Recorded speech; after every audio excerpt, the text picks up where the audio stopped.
solitude.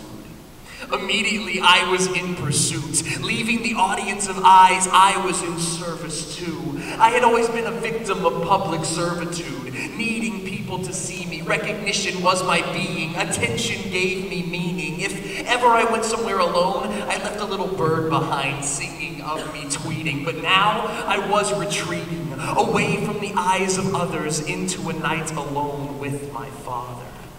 I followed my divine invitation farther and farther until I was no longer able to walk, and that's where I found him. At the line where the wilderness begins and civilization stops, there was God. Dressed in stillness, robed in rest, the table was set with the utensils of quietness.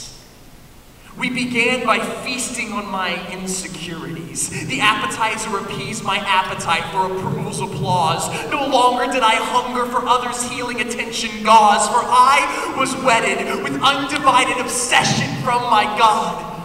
I started to forget the multitude as I dined with him in solitude.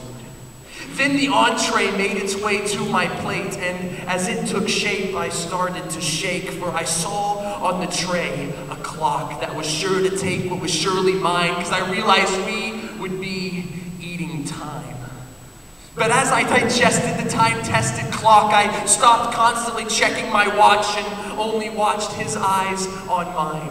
The longer I spent away from the multitude, the more time was consumed in solitude. Then once we finished the main course and time was devoured, I got the urge to leave and tell everyone of my divine encounter.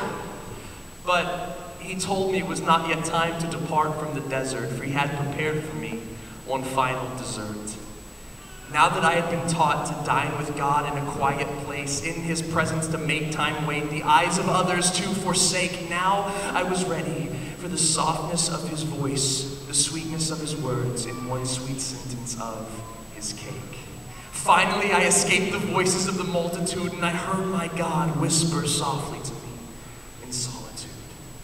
And that's where he invites you. God is slipping into your hands a divine invitation to a candlelight dinner for two, an invitation to hide from the eyes that surround you, break free from the lies that enshroud you, rid yourself of this thing called time that enshrouds you, and to be alone with the one who is all around you. Hear his voice, for you are being pursued. Come out from the multitude, he says. I want to dine with you